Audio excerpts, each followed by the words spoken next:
In 2004, Facebook was created. 2 years later, Twitter was founded, and the very first episode of The Agenda aired here on TVO.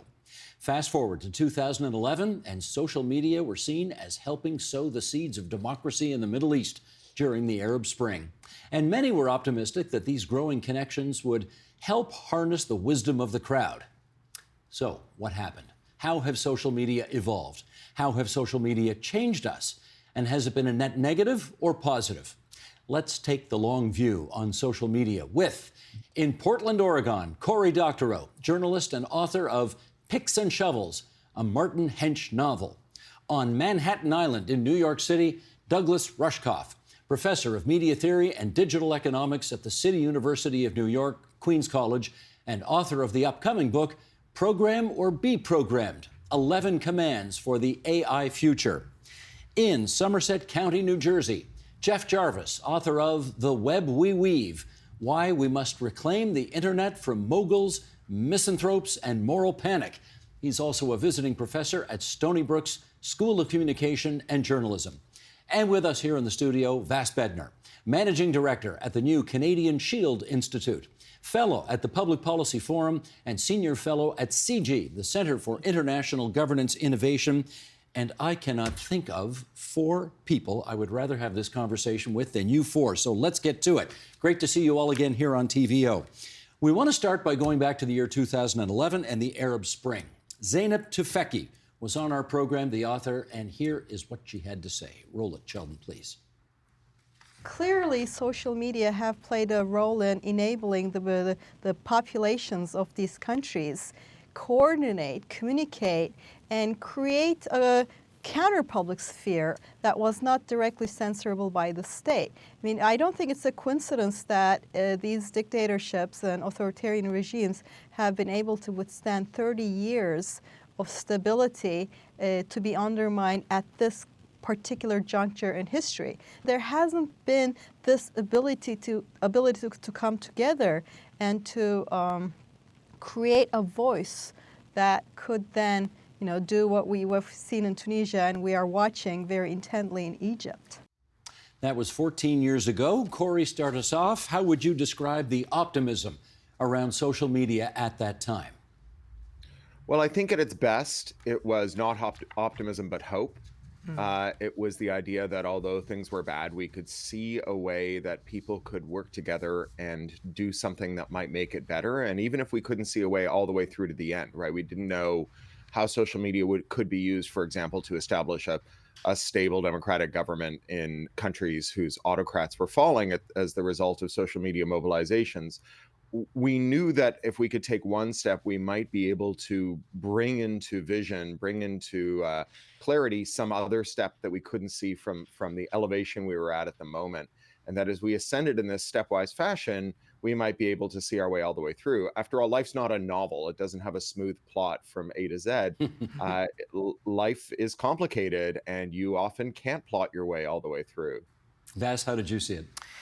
I saw it as a sort of complement to traditional news sources and things we were consuming. So of that time period, I was in grad school for a lot of that, right? 2008 to 2010, I was sitting in a classroom stressing a lot of the time and really feeling like the way that my peers and I were experiencing the world, taking our first ride in an Uber, booking something on Airbnb, how we were finding each other, how we were communicating, the kind of chats and kind of other ways felt like something that was happening off the side, right? Or behind a screen. And now it seems like it's the kind of feature in terms of how we are getting what we hope is information, but is often, quite sloppy and noisy. More on that in a second, on the sloppiness and noisiness. Douglas, your view on 14 years ago and what was in the air at the time? Well, it's interesting because the book you called Upcoming, I wrote in 2010 as Program or Be Programmed. And in there, I had a chapter called Don't Sell Your Friends. So by 2010, I was already pretty down on social media, which I saw as less social than the good old-fashioned original text-only internet. That even though we weren't using algorithms to program people into, dismay or sensationalist states, the business model had already changed from letting people build their own web pages, which is what Facebook originally was, to monetizing people's social graphs against each other. And as I looked at the time at things like Tahrir Square, what I kept noting was people only went out into the square when the government shut off the social media. You know, they thought they were gonna stop the revolution, but they created it. So to me, it seemed that, oh, well, you know, in some ways, social media could actually be an obstacle or a way of venting and not actually addressing the problem. Jeff, is there a particular moment that you would point to where you say, or you thought, wow, things are really shifting away from this more positive, hopeful, potential view of social media to, let's say, mob rule? Well, before we get to dystopia, let me spend just a little moment in the happier times. I think the real story here wasn't so much the rise of social media, it was the fall of mass media. And I devoted my professional career to being in mass media, which I now regret. And I think that the internet opened up to voices who were always there but not heard in monolithic mass media run by people who look like me and you, old white men. And so I think we have to recognize the importance of that. The problem was, as I think Douglas hints at, is that when our conversation online through links, through blogs, through open platforms was co-opted by corporations, I, for one, didn't fully understand the peril that we then faced, that it could be taken over in the case of Twitter by a narcissistic nihilist named Elon Musk. And so if you're looking for a moment, I don't think it's that clear. I think that the Arab Spring was overly optimistic. Too much was attributed to Twitter rather than to brave Egyptians. And we didn't yet realize that this was a good platform for tearing things down and protesting, but not yet for building complex institutions. In which case, follow up. Has it all been, in your view, social media, a net negative or a net positive? Oh, a net positive, without question. I think we have lessons to learn, but I've covered in my books the rise of print. In the early days of print, it spread not only new information, but also witchcraft hunts.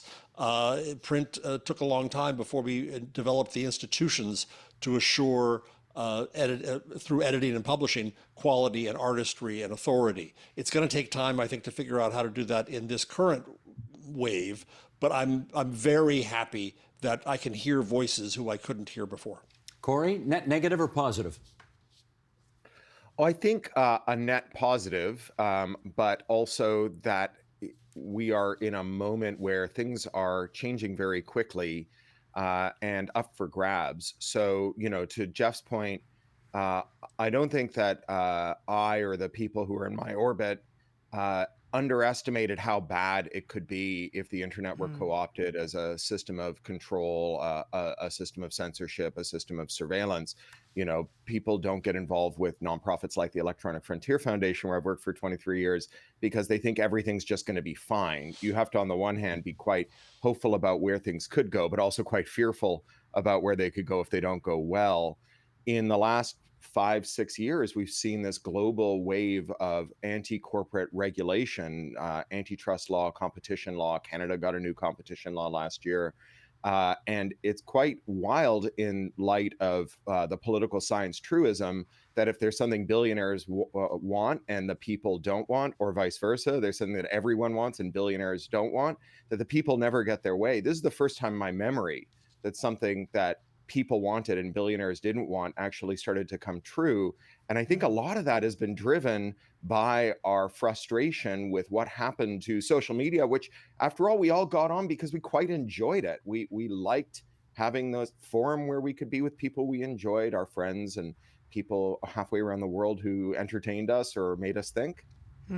Vass, I wonder if those 3 words on the shirt that you are wearing are an indication of how you would answer this question. I do. Okay. Here we go. I am wearing my internet is overrated T-shirt, but I might go net negative. So able to celebrate all the kind of excellent elements that have been brought up. It's certainly some of these social media tools have helped me build my own career and get to know people and come across excellent research and kind of expand horizons.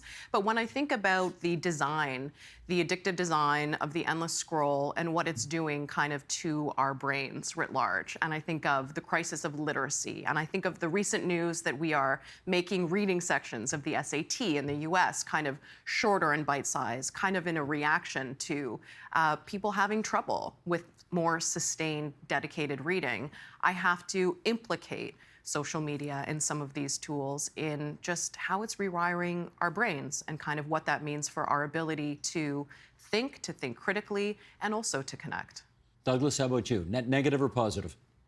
Well, it depends where we're talking about. I mean, in America and other, great whitish Western wealthy nations, I mean, suicides and health concerns and commercialization and value erosion and political chaos are obviously negative. You look in India or Africa, where social media is being used to create small businesses, to educate people who hadn't been educated before, even to use, even crypto is a net positive in India or Africa, where it's being used differently. It depends where. Well, it depends where in Africa, Cory. No. It can be. It can be. No. There are places where it's being used positively. And you can say nowhere, no, never, but I'll give you some example. Okay, well, we're not going to do a show on crypto, folks. Let's move on. It's hard to make a global net positive, net negative analysis. I'd say so far, I'd probably say net negative, because we are under capitalism and under our current global institutions, we're so brittle that the kind of radical changes being fomented by social media may prove intolerable. But I feel like if we can make it through this, the end result or the longer term impact of a social medium like the internet could be would be very positive. Jeff, have you come to a conclusion in your own mind definitively as to whether or not you believe social media have, I guess, become a means of allowing voices not previously heard to communicate political anger, as opposed to being the cause of that political anger? In the United States, we too simplistically look at this as if we were all fine and all normal until this internet came along and the country turned into a bunch of racist, misogynist pigs. We were racist, misogynist pigs before. It brought it out. And there's a lot of myths about how the internet operates, as if it's the hubris of the present tense, as if we're different. And I don't think we are. We've had these problems as a society, and now we can perhaps see them better and perhaps know them better. But no, I don't think it's a cause. Even the arguments about filter bubbles and echo chambers. A researcher named Michael Bong-Petersen in Denmark said that the echo chamber we live in is the echo chamber in our real lives. And what the internet did, counterintuitively, was it punctured those bubbles. And it exposed people to those they weren't exposed to, that they feared, that they were made to fear. And it brought out a whole stock of spitballs to throw.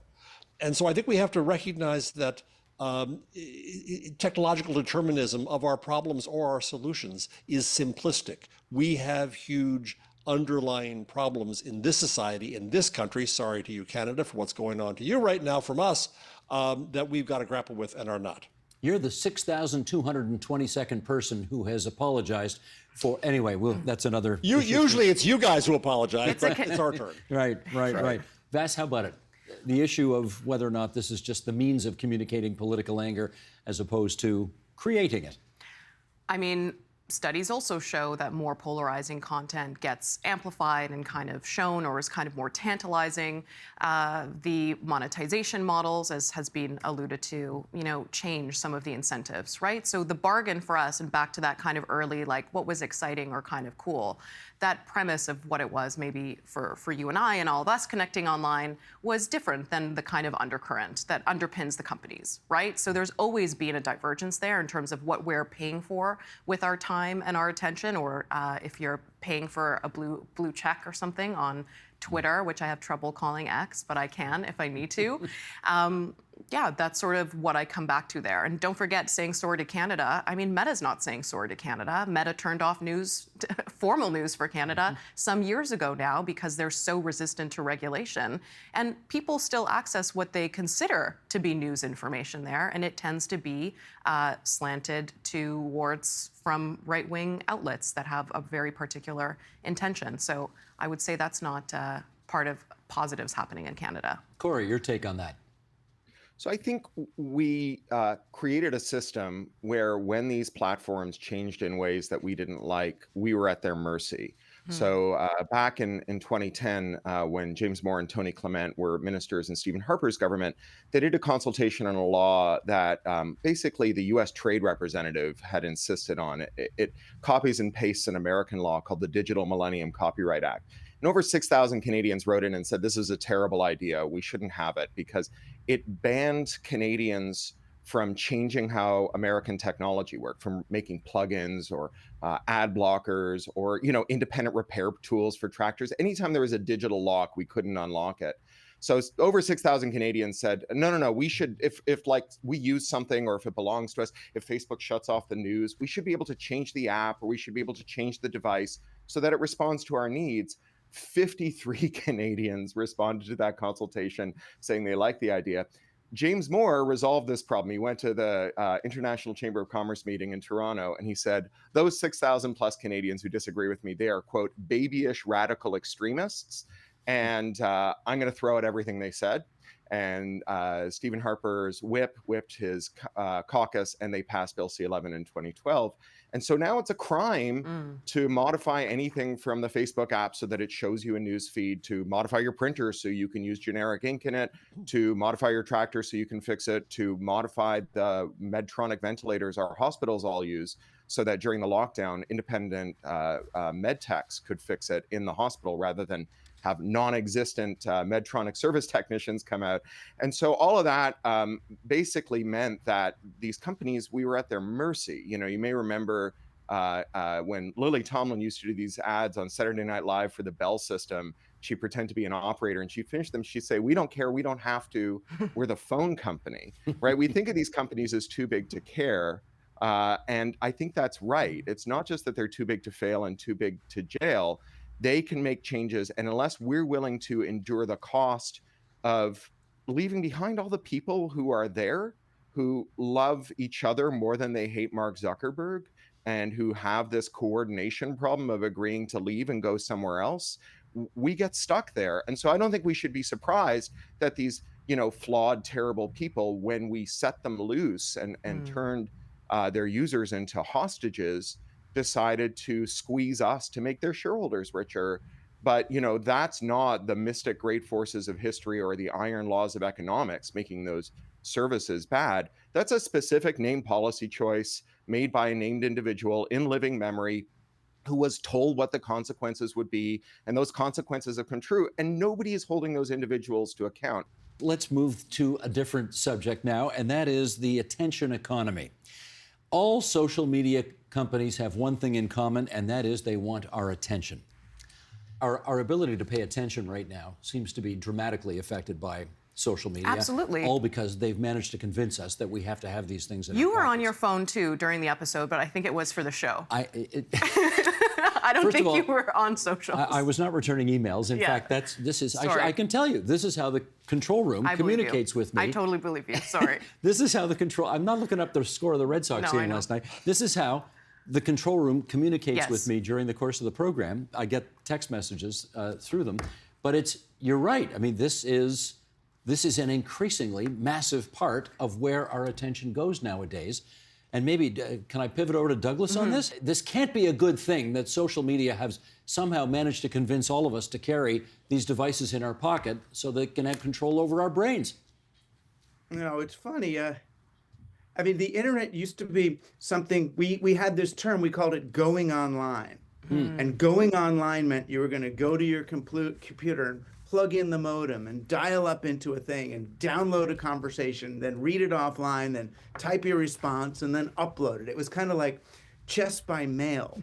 And it happened so slowly and deliberately that the internet was actually a place where people sounded smarter than they did in real life. You were afraid to meet the people you had spoken to online because then they were going to see how you really spoke. And it's like, you're not that brilliant.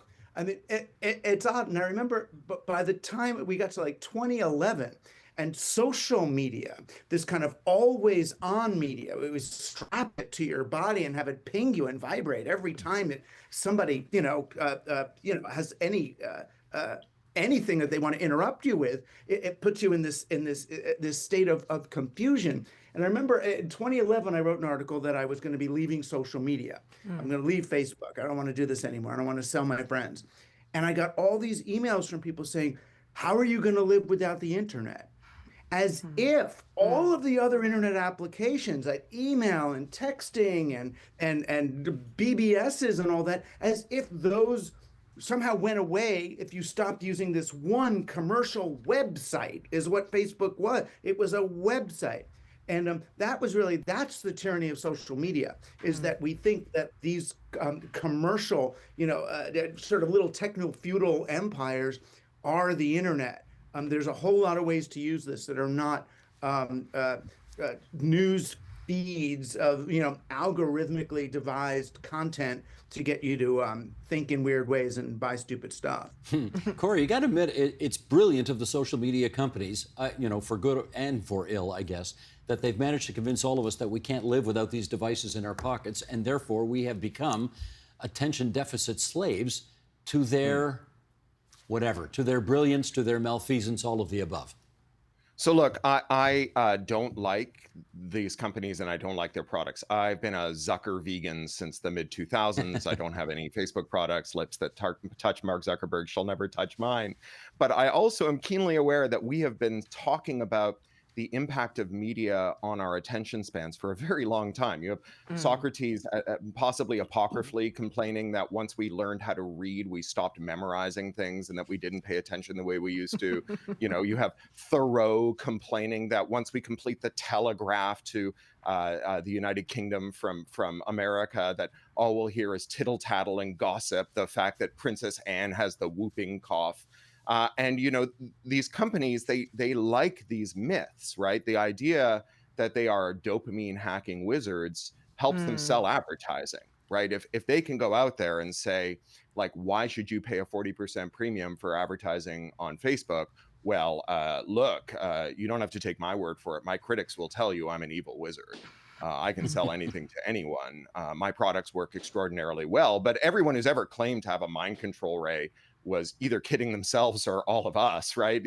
Mesmer, Rasputin, MK Ultra, sad pickup artists, neuro-linguistic programming weirdos, right? They're all full of it. And the evidence for dopamine hacking is very thin, but the evidence for Facebook being part of a trend of or exemplifying institutional collapse, right? Why we shouldn't trust our institutions because they don't defend us from predatory conduct. I think that evidence is very strong. I think when someone comes along and says, I don't trust the institutions because our health authorities let the opioid companies kill 1 million Americans and counting and never held anyone to account, so I'm not going to trust the vaccines either, that we need to have an answer for them that's better than, no, the authorities are right and they're not corrupt and failing. Now, look, I'm vaccinated so many times I glow in the dark, but not because I think the institutions are good. I think that when we locate the harms of what they've done, we should locate those harms in ways that actually undermine the material circumstances, the companies that hurt their share prices. We should go after the things that they do that are making them and our class enemies money. So, holding our friends hostage, that's a big one. Or, the harms of surveillance that are real and material, not dopamine hacking, but, right now, the Competition Bureau in Canada has opened an inquiry into surveillance pricing. The fact that companies are using their surveillance data to figure out how much you'll accept as a wage or how much you'll pay for things, and they're changing the prices in real time. And if our mediocre billionaires like Galen Weston are willing to do the most Les Mis ass LARP and gouge us on the price of bread, imagine what they're doing now that they have all the data from social media.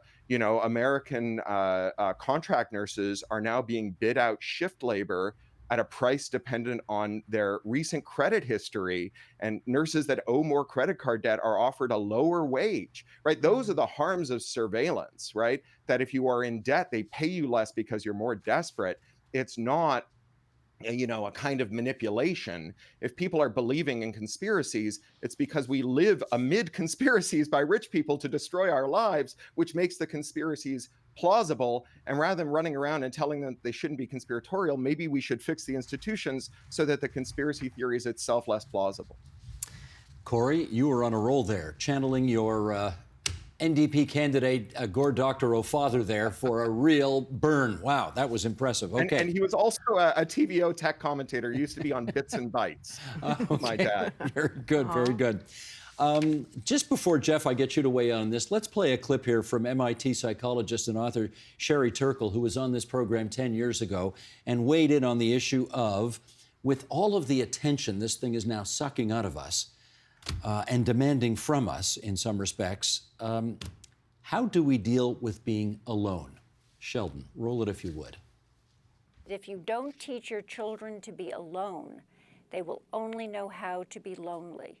In other words, if you don't achieve the capacity for being alone, for being content within yourself, what you risk is that when you face other people, you kind of project onto them who you need them to be rather than who they really are, and you never really get into a true conversation with them. Now we have an alternative to never having to face that moment of, whoa, I'm alone. I have to just reach within myself rather than be stimulated from the outside.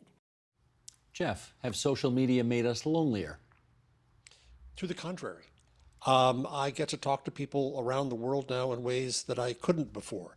There's a kind of a digital puritanism here that in media that wants to disapprove of what billions of people are choosing to do for their own reasons. And yes, we might look at cat videos. I like cats, they're cute.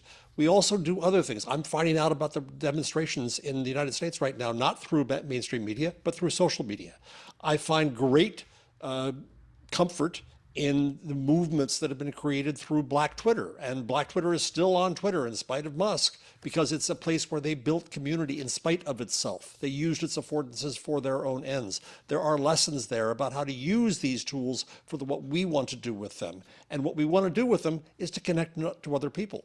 And so I get to see Cory Doctorow on my podcast once in a while when he's not too busy, thanks to this internet thing. I get to follow his books and see what he does and interact with him and promote his books because of this. And so what we have to do, I think, is to find the positive in this and use it for our own ends, even if it's not designed that way. We've been following Cory for a very long time on this television station. And in fact, before the agenda, we used to do a program here called Studio 2. And almost 20 years ago, he was on that program talking about the growth of this new thing that was pretty new at the time. I think it was called the internet. Sheldon, roll it if you would. This is the thing you hear about it, is that this thing is anarchic, unregulated, totally democratic. Unregulatable. It's technologically infeasible to do something as basic as determine how many computers are connected to the internet. In a situation like that, it becomes very difficult to block access from or to a specific The government's computer. nightmare then, right? It can't control it. Yeah, if you want to take that sort of, if this were a movie starring Sylvester Stallone, the internet would be the means by which the underground threw off the yoke of their oppressors. It is in some senses an anarchic environment in which it is very difficult to keep track of who does what and when and how.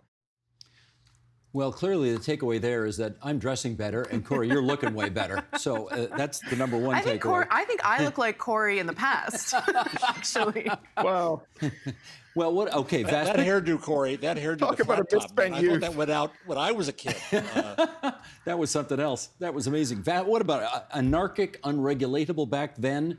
How about now?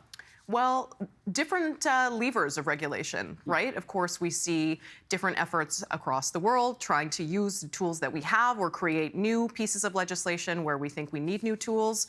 There's also self-regulation, which I think we're having a conversation where we're all like pretty good or decent at regulating our own use of these tools and kind of that type of moderation. You think we're pretty good at that? I think overall, yeah, I'm being generous. Okay. And then there's also a layer of regulation that we're seeing more kind of at the scholastic level, right? Where we're seeing school boards ban telephones or try to have these tools outside of these learning settings during a time where, you know, brains are particularly susceptible and growing, and that people are having trouble in the classroom with that learning. So I think you're seeing what feels like at times a full court press, but back to Cory's earlier points, sometimes leaves people disappointed, right? If it feels like the state doesn't have our back and can't intervene appropriately, then that really leaves people hanging. Conversely, Douglas, I noticed that some people now go on what they call digital detoxes.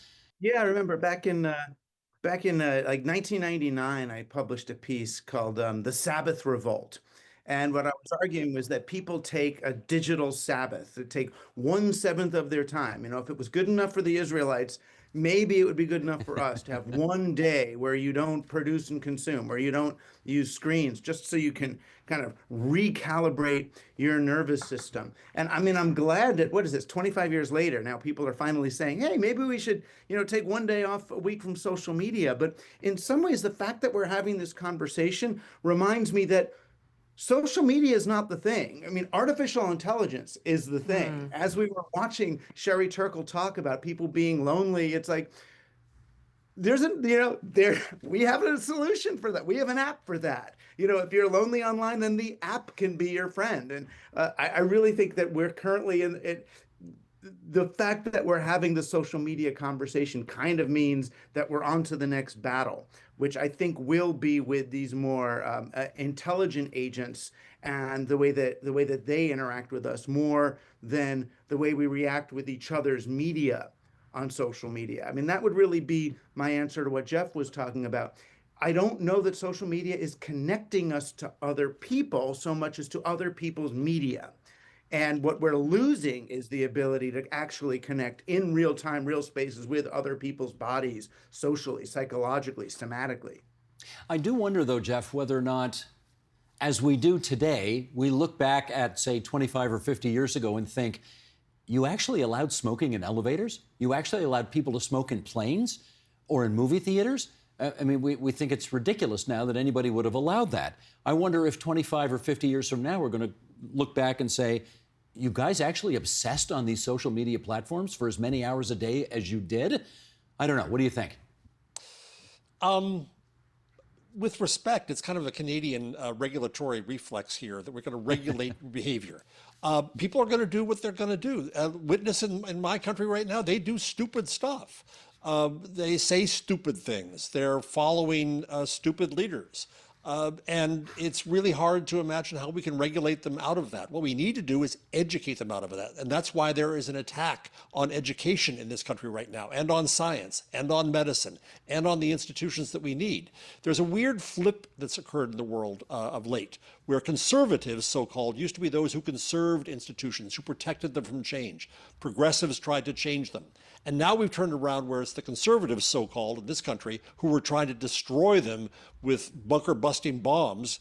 And it's the progressives who are in the position of trying to protect those institutions. Well, the best way to protect them is to change them, is to bring them forward. And the best way to change the populace is to educate them in spite of what these so-called conservatives are doing.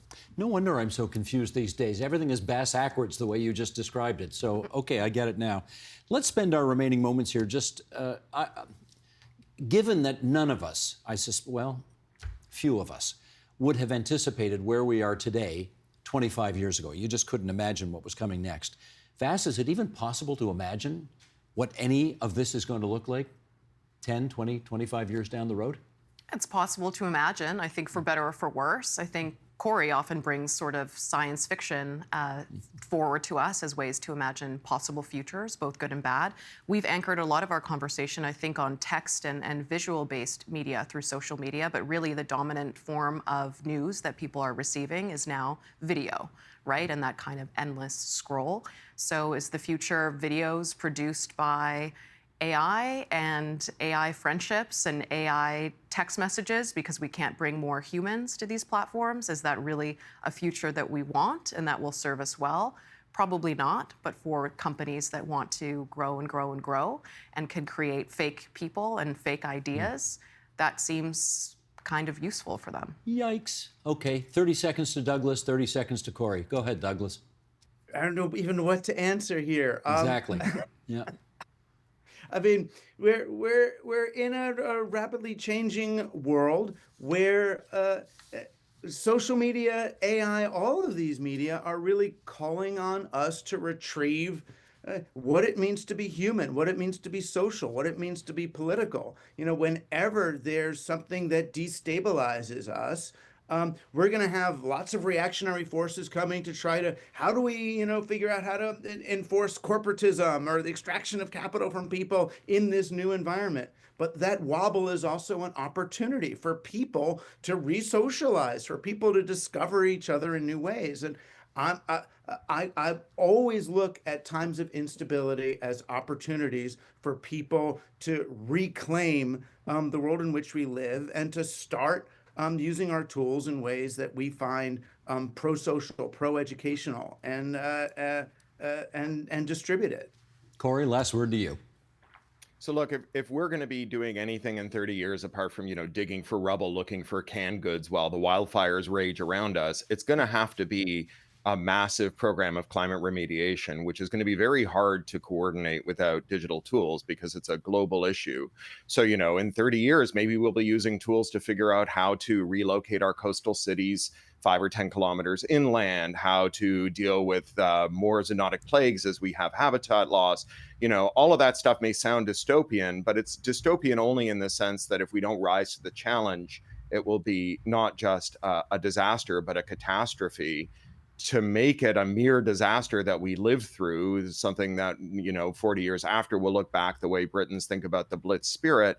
It's going to have to be something that we all pull together. And, as someone who spent, well, back when I was on that last video, I was spending my nights with a bicycle riding around Toronto with a bucket of wheat paste and a bunch of flyers trying to get people to go out to protests. If you think we're going to do mass mobilizations without digital tools, I got a bucket of wheat paste I want you to try for a week or two and then come back and tell me how you really feel. Wheat paste are 2 words that in 19 years have never been uttered on this program. So thank you for that, Cory. I want to thank, there's the nice 4-shot I was looking for. Cory Doctorow, Douglas Rushkoff, Jeff Jarvis, Vass Bednar. It's been so great to talk to all of you and get to know you better and your thoughts over the years. And we're really grateful you could be on this last week of the agenda here on TVO. Thanks so much, you 4. Thank you. Thank you for all of the years of the agenda, Steve.